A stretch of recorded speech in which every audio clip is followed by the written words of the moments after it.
Eh bien, nous sommes de retour. Nous allons dire bonjour à Jordan Fomekon qui est déjà en poste ce matin. Merci, bonjour. Bonjour à vous, Carnel. Bonjour à vous, mon cher Martin Luther. Bonjour à tous les téléspectateurs d'Horizon Matin ce mercredi.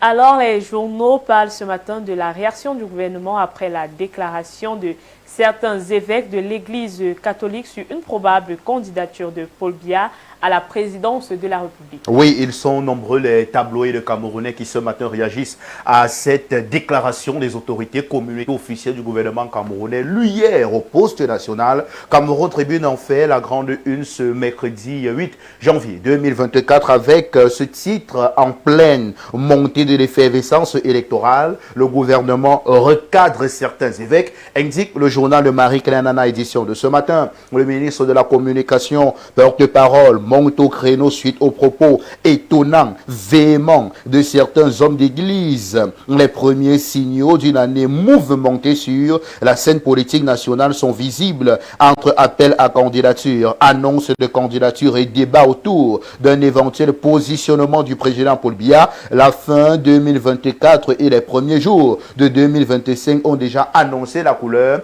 Insiste ce matin le journal Cameroun Tribune qui, en petite une, parle de cette actualité très importante et qui s'est déroulée au Palais de l'Unité où Ferdinand Ngongo, le ministre d'État, secrétaire général de la présidence de la République, a reçu le ministre des Affaires étrangères de l'Algérie qui ont discuté en tout cas d'un certain nombre de sujets. Ahmed Haftat a discuté donc avec Ferdinand Ngongo au cours de cette audience qui s'est déroulée hier au Palais de l'Unité. On revient sur cette déclaration des autorités camerounaises après la sortie de certains évêques sur la probable candidature au nom de Paul Biya. L'info à chaud en parle ce matin. Selon le porte-parole du gouvernement camerounais, prise de position tranchée de quelques religieuses manifestement de pure supputation, cite le journal Info à chaud concernant l'une des déclarations des autorités camerounaises sur le sujet. Le drapeau de Carole Tamba évoque également l'actualité ce mercredi matin. Présidentielle 2025, le gouvernement recadre les évêques, indique cette publication. Les récentes déclarations de certains évêques de l'Église catholique au sujet de l'élection présidentielle 2025 ont agité le climat politique camerounais à travers donc en réponse, le gouvernement à travers son porte-parole, le ministre de la Communication a réaffirmé la position du gouvernement soulignant le respect de la liberté d'expression tout en rappelant que la décision de candidature revient au président de la République, insiste le journal Le Drapeau de Carole Tamba, édition de ce matin. La nouvelle prospective nouvelle, est aussi dans les kiosques à journaux ce matin et parle aussi de cette actualité, mesdames et messieurs. René Emmanuel Sadi, en sapeur-pompier, insiste le journal concernant les déclarations incendiaires de certains évêques de l'Église catholique au Cameroun, suite aux déclarations de certains évêques de l'Église catholique romaine au sujet de l'élection présidentielle en 2025 au Cameroun. Le ministre de la Communication est dans Monto Créneau pour évoquer cette actualité. Une déclaration qui est à retrouver, mesdames et messieurs, en intégralité ce matin dans les colonnes du journal Prospective Nouvelle, qui est à retrouver dans les kiosques à journaux. Un autre titre évoque aussi cette actualité de Guardian Post dans sa nouvelle version, nouveau format, nouvelle couleur, parle de cette déclaration du gouvernement camerounais 2025 presidential Biya sold the declaration attacking more Bekering, indique le journal de Guardian Post ce matin. Vous comprenez l'anglais, allez dans les kiosques à journaux pour savoir de quoi il s'agit, mesdames et messieurs. Mutation de Georges Alombo Yomo évoque également l'actualité. Candidature de Paul Biya, ballon d'essai crevé. De quoi s'agit-il? À travers le ministre de la Communication, le chef de l'État tente de baisser la surchauffe créée par l'annonce sublime de sa candidature à la prochaine élection présidentielle. Relativement à la sortie de certains évêques, Paul Biya rappelle que l'expression des opinions est libre au Cameroun, mais celle-ci doit se faire dans la température et la responsabilité, indique pour sa part le journal Mutation, édition de ce matin. Et pour clore ce chapitre consacré aux réactions concernant les déclarations des autorités camerounaises, Forum Libre évoque également l'actualité en grande une ce matin. Peuple camerounais, champion de la résilience, jusqu'à quand, se demande le journal Forum Libre, édition de ce mercredi 8 janvier 2025. En société, la vente des whisky en sachet semble interdite dans les rues et de nombreux projets économiques sont en évolution au Cameroun. Oui, concernant les projets économiques, Carnel, il y a le tableau de conjoncture économique qui parle de la EDC, de Electricity Development Corporation, qui est l'une des chevilles ouvrières de l'État du Cameroun concernant l'aménagement de certains projets électriques dans notre pays visant à fournir beaucoup d'électricité aux Camerounais. Et ce tableau de conjoncture économique nous indique ce matin qu'un peu plus de 67,5 milliards de francs CFA pour les investissements et la performance. Le 27 décembre 2024, la société Electricity Development Corporation EDC a tenu sa 54e session ordinaire à Yaoundé sous la présidence de Victor Amengot, ministre chargé des missions à la présidence de la République. Le conseil d'administration a approuvé un budget équilibré pour 2025 fixé à 67 milliards de francs CFA. Ce budget reparti entre investissement et dépenses opérationnelles reflète les ambitions de l'entreprise en matière de performance et d'amélioration de l'infrastructure énergétique, insiste Conjoncture économique ce matin qui donne les précisions sur le sujet en page 9 dans le cadre de la publication de ce tabloïd. Le quotidien L'économie de Thierry Écoutier aussi ce mercredi dans les kiosques à journaux. Le tabloïd parle du chef-lieu du département de l'Océan dans la région du Sud, Kribi, les petits pas de l'industrialisation, la diversité des entreprises présentes et de celles qui s'installent dans la zone industrielle ou portuaire témoignent de la dynamique de développement en cours dans cette partie du Cameroun, avec comme illustration en photo la pose de la première pierre d'une usine sidérurgique dans la localité, en tout cas de Kribi, qui a récemment été effectuée par le Premier ministre, chef du gouvernement, qui représentait à cette occasion le président de la République, Paul Biya, dans le cadre de ses activités sur le terrain. La voix du consommateur. Et aussi ce matin dans les kiosques à journaux, vous l'évoquiez, il y a de cela un instant, Carnel, whisky en sachet, la vente dans la rue interdite depuis le 2 janvier 2025. Le préfet du Mayo-Danaï a signé un arrêté portant interdiction de la vente libre des alcools en sachet, de vin et autres boissons alcoolisées dans son unité de commandement afin de stopper les ravages sanitaires des dits produits au sein des populations au faible pouvoir d'achat. Il est temps pour les autres autorités administratives d'emboîter le pas et de préserver, pour préserver elles aussi le droit à la santé et à la sécurité de leurs personnes, indique le journal. Mesdames et messieurs, la voix du consommateur qui, en petite une, fait également un arrêt sur cette augmentation des taux concernant les transactions mobile money au Cameroun, qui, ces transactions ont donc augmenté de 4 francs, insiste ce matin le journal La Voix du consommateur. Capital Info revient sur la lutte contre le VIH-Sida au Cameroun, les efforts du Cameroun récompensés avec en prime la photo du ministre de la Santé publique qui, sur le terrain, selon ce tabloïd de travail, et le Cameroun a été récompensé par ce travail visible sur le terrain. Le témoin de Francis Monga revient sur l'entrée en vigueur de l'application Aigle en grande une ce matin. Entrée en production de Aigle, les premiers fruits d'une révolution administrative, insiste ce matin le témoin de Francis Mbonga. Il y a que les autorités camerounaises sont dans le cadre de ce travail sur le terrain. Et il y a de cela quelques jours, l'une des visites au centre de production de cette application avec certains ingénieurs a été effectuée par Joseph Lé, le ministre de la fonction publique et de la réforme administrative qui, sur le terrain, veille à la bonne mise en application de cette application Aigle qui sera bientôt effective à 100% si on s'en tient au journal Le Témoin de Francis Bonga, édition de ce mercredi 8 janvier 2025. Parlons encore de politique pour dire qu'au Parlement, de nombreux dossiers attendent le nouveau secrétaire général du Sénat. Oui, le journal Réalité Plus de Paul Gouari-Kendi évoque l'actualité ce matin. Sénat, voici les vrais dossiers qui attendent le nouveau SG Gustave Léopold Ngané.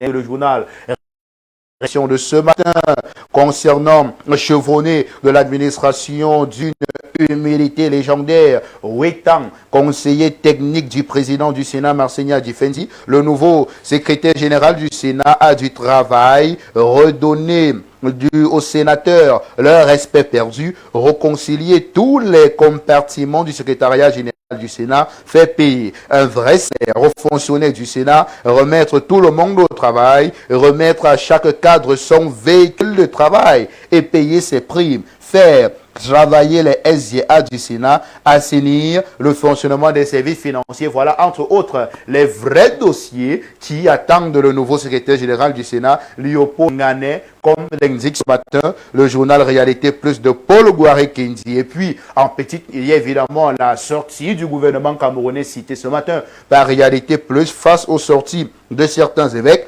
contre la candidature de Paul Biya à la présidentielle 2025. Le ministre communication recadre toutes les parties, insiste le journal Réalité Plus ce matin. On reste dans les couloirs du Parlement camerounais avec Écho du Parlement, le journal de Landry Abega qui s'intéresse aux actions de certains élus sur le terrain. L'honorable Ngega Marie-Louise, épouse Chouagua, donne du sourire aux enfants vulnérables du département du Onkam dans la région de l'ouest du Cameroun. En marge de la célébration de la fête de la Nativité et du Nouvel An, l'honorable Ngeka Marie-Louise, épouse Chagua, députée de la circonscription du Onkam, en sa qualité de présidente de l'association Une lueur d'espoir, a offert des tonnes de cadeaux aux enfants vulnérables ou handicapés ainsi qu'aux déplacés internes de la crise dans les régions du nord-ouest et du sud-ouest pour leur permettre de passer d'excellentes fêtes de fin d'année. Cette cérémonie s'est tenue à la place des fêtes de Bafang le 21 décembre 2024 en présence des autorités locales, administratives, traditionnelles et religieuses de la localité. C'était l'occasion pour l'élu de la nation de réitérer son engagement ferme aux côtés des populations, particulièrement des couches plus vulnérables. Des dons composés de denrées alimentaires, de vêtements et de cadeaux pour les tout petits ont été chaleureusement accueillis par les bénéficiaires. Mesdames et messieurs, le journal Écho du Parlement ce matin, qui fait un arrêt sur le sujet. Le continent info de Lavoisier et Sama s'intéresse mercredi pour sa part à la lutte contre le phénomène d'enfants fantômes. Nous sommes là dans la localité de Menganga avec les autorités qui décident de passer à la vitesse supérieure avec un travail fait sur le terrain. Dans le cadre de ces quelques actions-là, la commune de Menganga trouve des solutions pérennes dans le chef-lieu du département du Mbiri. 5000 enfants ne possèdent pas d'acte de naissance, des statistiques de l'année en cours. Face à cette difficulté, le maire Aboubakar Nkombo a mis en fonction 2 centres spécialisés d'établissement de ce titre de naissance et actuellement un troisième est en gestation. Outre la commune de Menganga a bénéficié de l'opération spéciale d'établissement et de délivrance des actes de naissance lancée par le ministre de l'Éducation de base à travers le programme d'appui à la réforme de l'éducation au Cameroun, indique, mesdames et messieurs, le journal Le Continent Info ce matin, qui en petite une s'intéresse à la commune d'arrondissement de Yaoundé 5, un peu plus de 4,5 milliards de francs CFA pour 2025. Le budget de l'exercice 2025 de la commune d'arrondissement de Yaoundé 5 est évalué à 4 milliards 553 millions 744 713 francs CFA. Le budget, cette enveloppe budgétaire a été publiée après le conseil municipal récemment tenu dans le cadre des activités de cette commune que dirige Augustin Bala, situé dans le 5e arrondissement de la ville de Yaoundé. Le journal Innovation, pour sa part, s'intéresse au barreau du Cameroun. Une nouvelle élection programmée le 12 avril 2025. La conférence des anciens bâtonniers de l'Ordre des avocats du Cameroun s'est déroulée le 3 janvier à Yaoundé, présidée par son président maître Patrice Mouti. Elle annonce qu'une nouvelle assemblée générale élective est convoquée le 12 avril. Des mesures sont prises pour la bonne organisation. Le vote sera électronique. Une commission se déploiera dans tout le pays pour faire les démonstrations et rassurer les avocats sur la fiabilité du système. Insiste le journal Innovation ce matin. Le tabloïd de l'étudiant, pour sa part, s'intéresse au professeur Joseph Owen, ancien membre du gouvernement, ancien membre du Conseil constitutionnel, récemment décédé. Hommage sous tension concernant cette illustre personnalité. Pour commémorer la mort de l'illustre disparu, le professeur Félicité Oonam Feugue a organisé le lundi 6 janvier 2025 un webinaire d'hommage à l'occasion du premier anniversaire du décès de son père. Le professeur Mathias Eric Owonangini, par ailleurs chef de l'AMIR, a indiqué le 5 janvier 2025 sur sa page Facebook que cette initiative tente d'usurper le capital patrimonial que seule la fondation Joseph Oona est appelée à jurer. Que se passe-t-il avec cette famille? Pourquoi il y a cacophonie dans l'organisation de la commémoration de la mort de cette personnalité? Mesdames et messieurs, le journal L'étudiant en parle ce matin. Ouest Echo, pour sa part, s'intéresse au retour sur le testament de Ibrahim Mbombo Djoya. Les Camerounais souhaitent l'alternance tel qu'avait déclaré le père du sénateur Bombo Ndoya, il y a de cela quelques années seulement, mesdames et messieurs, alors qu'il était sénateur. Et en petite une, il y a cette interrogation: pour qui roule l'église catholique romaine au Cameroun? S'interroge ce matin Ouest Echo. Et on sort de cette revue de presse avec le journal La République de Timothée Abena et Somba, qui revient sur les déclarations de certains évêques camerounais, mais avec une actualité particulière. Paul Biya, tancé par des évêques au Cameroun, Belinga et Boutou manque au président Paul Biya, l'ancien directeur du cabinet civil de la présidence de la République, aujourd'hui décédé, manque au président Paul Biya. Selon le journal La République ce matin, diplomate de formation et de carrière, esthète dans la compromission et le consensus politique, ce fin négociateur, expert dans la diplomatie de couloir, diplômé en droit canon et en théologie, avait réussi à établir un cadre de concertation d'écoute avec le clergé et les religieux. Parti brusquement au moment où certains de ses proches annonçaient sa rémission d'une maladie tenace, ce qu'il n'est pas exagéré de désigner aujourd'hui de crise entre l'homme du 6 novembre et l'Église catholique, manifeste l'ombre silencieuse mais pesante de ce haut commis de l'État, vilipendé dans ces derniers sans qu'il eût l'opportunité de s'expliquer. Ouvrier loyal du chef de l'État, le fils de Kilnzok, qualifié de un vrai médiateur social par le cardinal Toumi, savait manier le verbe avec humilité et simplicité vis-à-vis de tous les partenaires sociaux pour trouver dans les circonstances aussi acerbes que celles actuelles l'apaisement nécessaire pour la sérénité de la nation. La page 4 du journal La République revient ce matin sur les prouesses de Martin Belinga et Boutou, qui aujourd'hui manque beaucoup à Paul Biya, selon le directeur de publication de cette parution, avec laquelle on met un terme à la revue de presse, édition de ce mercredi 8 janvier 2024. Mesdames et messieurs, le reste c'est évidemment, vous le savez, dans les kiosques à journaux, le tableau, il ne coûte que 400 francs au Cameroun. Achetez la presse, faites vivre les directeurs de publication dans notre pays.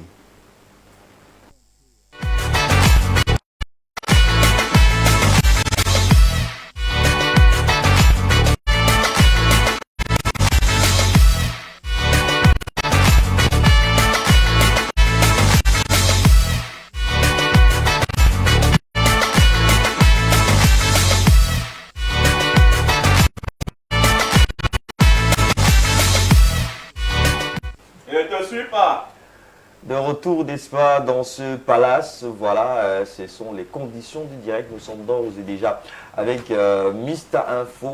Good morning, my dear. Good morning, Monsieur Pi. I hope you see you fine today. I'm fine, and you? I'm very fine. Ah d'accord. Today is Wednesday, and you know when we have at school, Wednesday is almost the day for bilingualism. And so that I think that you speak slowly English. I can try, but my first language is French. But Cameroon is a bilingual country. I can try to speak in English, but il faut pas m'en vouloir si de temps en temps si de temps en temps je mélange. D'accord. Merci à toi, Jordan. Alors, on va essayer d'avoir un peu la quintessence, n'est-ce pas, de l'information. Et on se rappelle, hein, c'est le jeudi, voilà, mercredi des jeunes, je veux le dire, hein, mercredi des jeunes, et on s'amuse. Vous le savez, à l'école, on parlait parfois l'anglais le mercredi. On disait que c'était le mercredi du bilinguisme et du multiculturalisme. Donc, on essaye de vous rapporter, hein, n'est-ce pas, ces moments-là ici pour vous faire rêver de bonheur. C'est ça aussi, le New Look matinal sur Horizon 3 désormais. Alors, Jordan, vous parliez tout à l'heure justement de cette réponse de l'administration, alors du gouvernement camerounais, au clergé. Est-ce qu'on est parti là pour une guéguerre sur des écrits?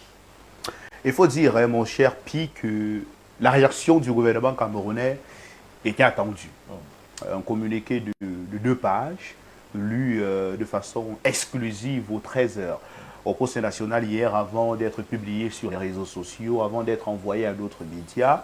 On a, avec la tonalité de ce communiqué, pu comprendre, si on veut l'analyser de façon précise, que le gouvernement camerounais est attentif à ce que pensent les évêques. Parce que s'il s'agissait des personnes dont la voix ne compte pas, que le gouvernement ne réagirait pas. C'est parce que ce sont des personnes qui ont la responsabilité de conduire des hommes dans leurs différentes chapelles, dans leurs différentes localités. Et il était important au regard de ce message qui a dans un premier temps suscité beaucoup de réactions, que le gouvernement aussi se positionne de façon précise. Et si on veut, dans une certaine mesure, résumer ce qu'a dit René Emmanuel Sadi, on va se rendre compte qu'il est clair sur le fait que le Cameroun est un État où la liberté d'expression est visible. Et que chaque Camerounais, les évêques y compris, ont la possibilité de s'exprimer sur les grandes questions qui touchent à la vie de la nation. De l'autre côté, il estime, René Emmanuel Sadi dans son communiqué, que Paul Biya avait déjà répondu à la question sur sa probable candidature ou non, et il nous fera savoir s'il restera à Etouzi ou s'il va rentrer au village. Sauf que ce qui a suscité la colère, je ne dirais pas colère, la réaction encore plus intéressante de ces évêques, c'est qu'il y avait beaucoup qui se sont prononcés avant le discours de Paul Biya le 31 décembre. Mais lorsqu'il s'est exprimé devant les Camerounais à la télévision le 31 décembre, avec cette déclaration claire, disons, ma détermination à vous servir reste intacte, beaucoup de Camerounais, à travers les réactions, ont dit Paul Biya vient de déclarer sa candidature.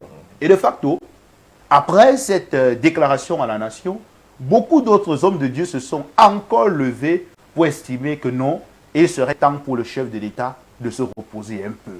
Il n'y a que l'un des événements importants, la conférence des évêques se tient en ce moment à Buea, dans la région du sud-ouest. Et on a par exemple écouté certaines parties prenantes à cet événement, des évêques aussi, notamment l'évêque d'Obala, qui s'est exprimé sur les antennes d'une télévision il y a de cela quelques heures. Et il a réitéré que l'Église catholique a le droit de se prononcer sur la marche des affaires de la République. Et donc, pour résumer ce qu'a dit René Emmanuel Sadi, il faut tout simplement dire que c'est parti pour une année mouvementée de 2025. Chacun, en fonction de ses objectifs, se prononce sur les questions d'actualité. Et aujourd'hui, on se rend compte que beaucoup de choses vont se passer en tout cas, mais le gouvernement est dans son rôle de réagir lorsqu'il est quasiment interpellé, même si les évêques ont interpellé le chef de l'État, et les évêques aussi sont dans leur rôle. Chacun fait sa part, et c'est ça la démocratie, la liberté d'expression. Merci Jordan, mais on va laisser l'information et passer à toute autre chose. Aujourd'hui, on va te poser la question, n'est-ce pas, pour que tu nous donnes ton avis sur le Vox Pop du jour. Il est question de savoir, qu'est-ce que tu penses de la nouvelle loi sur la dot? C'est une loi qui arrive à un moment intéressant. Même s'il y a beaucoup d'interprétations qu'on peut faire sur le sujet, c'est une bonne loi. Oui, pour dire de façon triviale. Vous savez, on dit souvent la loi a un certain nombre de critères et parmi ceux-ci, il y a qu'elle doit être en phase avec nos us et coutumes. Il est important que les textes qui soient pris au Cameroun par les autorités respectent un certain nombre de valeurs que nous prônons. Et parmi les valeurs africaines, il y a évidemment la dot. Même si, à un certain niveau, elle a été transformée, il y a des familles qui estiment que si elles n'ont pas pu construire des immeubles et qu'elles ont donné naissance à une fille, Oui. c'est vous qui venez... Qui est légèrement oui, belle, là, brune. c'est à vous de venir résoudre tous les problèmes de cette famille. Lorsqu'on vous présente la liste, vous voyez des choses aussi ahurissantes que vraisemblables. On demande des iPhone 45, des ordinateurs portables 15 Tera, des véhicules qui dépassent même ceux de certains sénateurs. Voilà. Vous posez la question, mais bon sang, c'est moi qui vais venir résoudre tout. Et donc, c'est malheureusement quelque chose qui se passe dans certaines familles. On ne va pas citer certaines régions ici, Oui, c'est vrai. certaines localités en tout cas. Aussi. Oui, pour ne pas frustrer. Mais il y a que... on a vu beaucoup d'hommes fuir le mariage, pas parce qu'ils n'étaient pas prêts, parce qu'ils ont été frustrés dans certaines familles. Or, l'amour régnait entre l'homme et la femme qu'il voulait doter. Aujourd'hui, les autorités disent que la dot fait foi, selon la loi. Mais on n'a pas résolu un problème. Le problème du prix. Moi, je crois que la loi devra aller plus loin. C'était la question que j'avais Oui, posée. la loi, oui, mon cher Pierre, la loi devra aller plus loin. C'est bien de légaliser la dot, c'est bien de dire, d'accord, la dot est désormais reconnue légalement. Mais après, À quel prix? Oui, la dot est reconnue légalement, d'accord. Mais est-ce que, lorsqu'une famille entend que vous avez un matricule à la fonction publique, on Elle va devrait doubler ou tripler, vous voire- demander 15 pour long... Mais Long châssis. qu'est-ce que vous faites?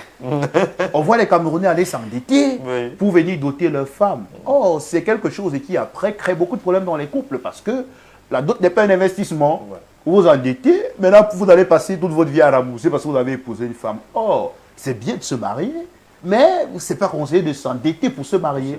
Et beaucoup de personnes le font parce que justement il y a certaines familles qui fixent des dots des prix extravagants. Donc moi je crois que la légalisation est bien, ça respecte nos valeurs. C'est bien que la loi reconnaisse que la dot fait foi selon la législation, mais à côté de ça, il faudrait que fixe les on prix. fixe le- Là, moi je sais que Voilà. quand il va vouloir, oui, je connais Ça coûte comme environ combien ça peut me coûter. Pas que vous arrivez dans une famille, Merci à toi. on Merci à vous toi, brutalise, Jordan. c'est pourtant le pays est dur, mon cher Aussi, fils. on se retrouve, n'est-ce pas, demain lorsqu'il sera 7 h pour un autre bol d'informations, le plaisir partagé, n'est-ce pas, sur ton avis. On te dit à demain. À demain, merci, avec le plaisir.